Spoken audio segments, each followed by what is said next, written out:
क्या थी हकीकत, खोज लगाएंगे। पुलिस को गुमराह करने के लिए बाप ने बेटी पर गोलियां बरसाने के बाद रचाया कौन सा ड्रामा, जरा गौर से सुनिए। सब शामिल थे, सब चाहते थे कि इसे खत्म कर दिया जाए। ये अब दाग बन चुकी है, ये धब्बा बन चुकी है हमारी इज्जत में।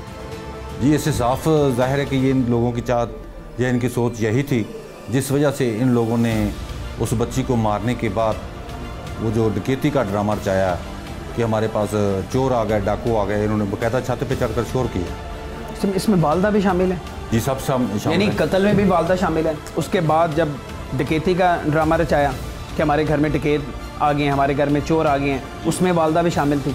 यानी किसी एक के सीने में कोई दिल नहीं है, इसका मतलब ये है किसी को एहसास नहीं था कि हमारा खून है, हमारी बेटी है।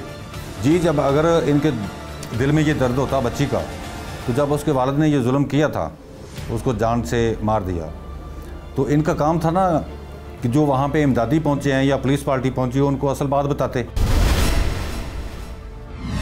ये शातिर मुल्जिम करते रहे पुलिस को गुमराह, खुद गोलियां बरसाकर डकैती का रचाते रहे ड्रामा। क्या बाप मानता है कि उसने बेटी के कत्ल के बाद पुलिस से क्या सच्चाई छुपाई? ड्रामा रचाया कि डकैती होगी, पुलिस आई है, पुलिस ने क्या डकैती होगी। हाँ जी, यही क्या मैं अपने आप तू कह रहे मैं रोंदा रहे। हाँ जी, मैं अपने आप बचाने वास्ते गल मैं अपने आप बचाने वास्ते। यानी पुलिस पुलिस नाल भी झूठ बोलिया कि मेरे घर डकैती होगी, चोर आए ने, चोर मार गए ने मेरी थी। सर मेरी गलती, तेरी गैरत है चाचा, तू कह रहे मैं बड़ा गैरत वाला। मेरी गलती है सर, ये गलती नहीं तेरी, तेरा जुर्म है, सब तो बड़ा जुर्म है। ये गल मैं कही है सर।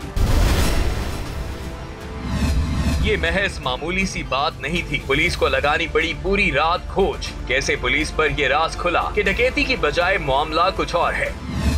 कब जाके ये राज खुलता है सरवर साहब? ये राज रात तकरीबन 1 बजे का हुआ है, ये रात तो सुबह जाकर खुला है। कैसे? सारी रात तो पुलिस को ये बताया गया कि हमारे घर में चोर आ गए हैं, डकैती के दौरान हमारी बेटी को कत्ल कर गए। हाँ जी बिल्कुल। और सुबह कैसे रात खुला? रात को इन लोगों ने यही वावेला रखा है और बाकायदा डेड हाउस तक बॉडी को पहुंचाने में वो भाई साथ गया है, थाना तक वो वालिद साथ फिरता रहा है। अच्छा। अपनी दरखास्तें देते रहे हैं, दूसरे डेरों पे जाकर लोगों से मदद मांगते रहे। अच्छा। कि हमारे घर में डाकू आ गए हैं, उन्होंने हमारी बच्ची ने मजामत की और उसको फैर मार कर चले गए। आखिर ऐसा क्या था इस डेरे में जिसकी तलाश में डाकू करता इस जानिब रो? पुलिस ने कैसे मुल्जिमान से सच्चाई उगलवाई? पुलिस जब वहाँ पहुँचती है तो हालात को ऐसे लगते हैं कि वाकई डाकू आए हैं। कोई ऐसे या पुलिस को तभी शक हो गया था कि ड्रामा कर रहे हैं?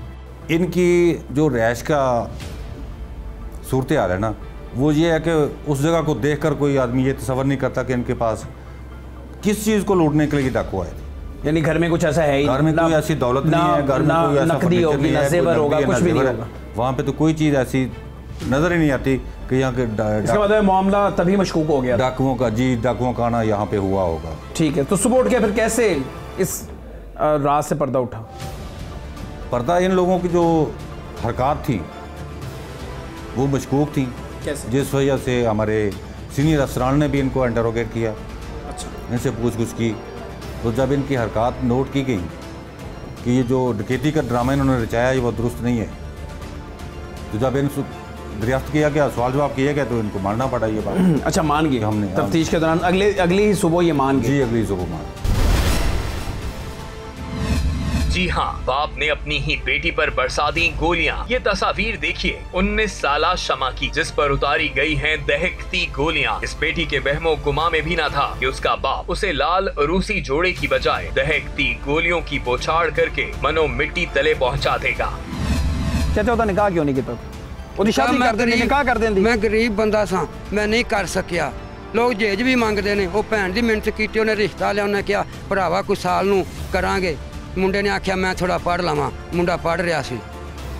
अगों इन्हें ये गलती की, गैरतवान धीआं चाचा गलती की है सर, गलतियां माफ कर देंदे ने बड़े दिल दे लोग। बाप दा दिल बड़ा वड्डा होंदा है, माफ कर देंदा है। वड्डा होंदा है, लेकिन ऐसियां धीआं वास्ते नहीं वड्डा होंदा जी, जड़ियां मापियां दी इज्जत नूं विछालन, गैर मर्दां कोल जान, गैर मर्दां नाल। ओ गैर मर्द कोल नहीं गई, तेरे कोल कोई सबूत नहीं है, किसे कोल कोई सबूत नहीं है। फोन ते गल्लां करदी हो सकदा जांदी होवे, हो सकदा है ना चाचा, हो सकदा है। ਜਦੋਂ फोन ते गल्लां करदी तेनू कोई बंदा किसी वजह ना आके चाचा कुछ करके चला जाए, हो सकदा है चाचा ये करदा होएगा, तस्दीक ते कर लेंदा। ती सी ना, जानवर ते नहीं सी सर, ਉਹਨੂੰ ਪੁੱਛਿਆ ਉਹਨੇ ਨਹੀਂ, ਘਰ ਦਾ ਕੋਈ ਪਾਲਤੂ जानवर ਤੇ ਨਹੀਂ ਸੀ। ਨਹੀਂ ਉਹਨੇ ਕੀਤੀ। ਦੂਜਾ जानवर ਦੇ ਬਕਾਇਆ ਮੈਂ ਮੇਰੇ ਨੇੜੇ ਨਾ ਆਇਆ ਜੇ ਮੈਂ ਇਹਨੂੰ ਮਾਰ ਦੇਣਾ। ठीक है ਉਹ ਭਾਈ ਪਿਸਤੌਲ ਉਹਦੀ ਮਾਂ ਨੇ ਵੀ ਨਹੀਂ ਰੋਕਿਆ? ਨਹੀਂ ਉਹ ਰੁਕਦੀ ਨਾ, ਮੈਂ ਜਿਹੜਾ ਨੇੜੇ ਆਇਆ ਮੈਂ ਉਹਨੂੰ ਮਾਰਾਂਗਾ। गोया बाप बन गया जल्लाद, लेकिन कातिल सिर्फ ये बाप ही नहीं था, बल्कि इस खूनी वारदात में पूरे खानदान ने साथ दिया बाप का। ਤੁਹਾਡੀ ਕਿਸੇ ਦੀ ਗੈਰਤ ਨਹੀਂ ਜਾਗੀ, ਭੈਣ ਨੂੰ ਬਚਾਉਣ ਦੀ ਕੋਸ਼ਿਸ਼ ਨਹੀਂ ਕੀਤੀ? ਗਲਤੀ ਕਰ ਬੈਠੀ ਹੈ, ਛੋਟੀ ਉਮਰ ਹੈ, 18-19 ਸਾਲ ਦੀ ਉਮਰ ਹੈ, ਗਲਤੀ ਕਰ ਬੈਠੀ। ਬੱਚੇ ਗਲਤੀ ਕਰ ਬੈਠਦੇ ਨੇ। ਹਾਂਜੀ, ਇਹਦਾ ਮਤਲਬ ਹੈ ਕਿ ਘਰ ਵਾਲੇ ਜਾਨਵਰ ਬਣ ਜਾਣ? नहीं नहीं, ये ना बतेरा के ने दाबा मारे ना, जेड़ा नेड़े आएगा मेरे मैं उन्हें भी मार दें, फिर मैं डरदा मार। तू जवान आदमी है, चाचे नु फड़ लेना सी, रोक लेना सी। नहीं सर, ये हथों हथी तो नहीं, बेटा ते प्यो दी गल नहीं ना पैसा। पिस्तौल ते खो लेना सी जी, पिस्तौल खो सकदा जे मैनू मार दिंदा ते फिर क्या? यानी अपनी जान बचाने वास्ते अपनी भैन दी जान दी कुर्बानी दे दी जो फिर किसी को अफसोस कोई नहीं। और सारे मिल के उस तो बाद पुलिस नाल ड्रामा करते रहे ने, झूठ बोलते रहे ने, साढ़े घट कीती होगी जो सारे ने किया सी। शमा ने अपने घर वालों के सामने तोड़ दिया था। न जाने कितनी मिन्नतें करती रही होगी अपने घर वालों की, मगर किसी को भी रहम ना आया। लेकिन सवाल ये कि इस गरीब खानदान के पास कहां से आया पिस्तौल? के बाद पिस्तौल कहां से आ गया? पिस्तौल ये कहते हैं कि हमने अपनी हिफाजत के लिए रखा होता है, बाहर हमारे रिहायश डेरे पे है, तो अपनी हिफाजत के लिए रखा हुआ था, या जिन लोगों ने अपने डेरे पे इन्हें रखा हुआ है, जिन लोगों ने इन्हें जगह दी हुई है, जो मालिकान है, जो शाह बता रहे जिनका डेरा है, या उन लोगों ने पिस्तौल दिया हुआ था? नहीं, पिस्तौल उन्होंने नहीं दिया, इन्होंने खुद अपने पास रखा हुआ था। अपने पास रखा हुआ था जी। कोई इंटरोगेट किया?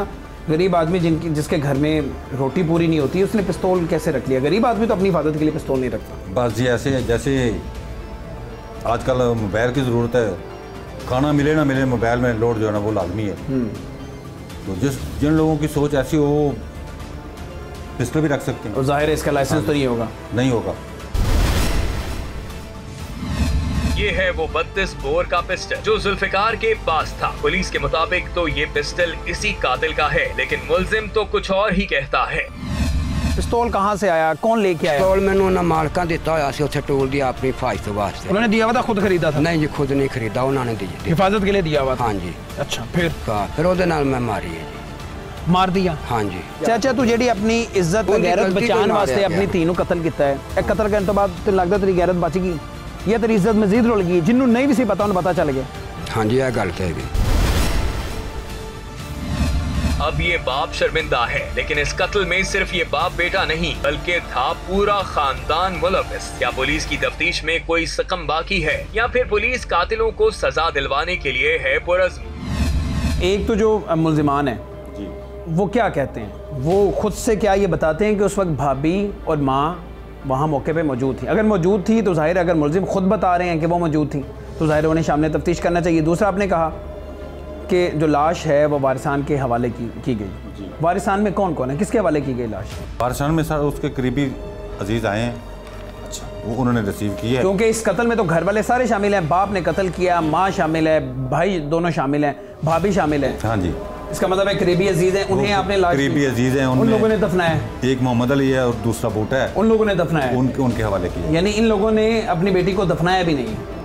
जी, ये दफनाने में शामिल भी नहीं हुए।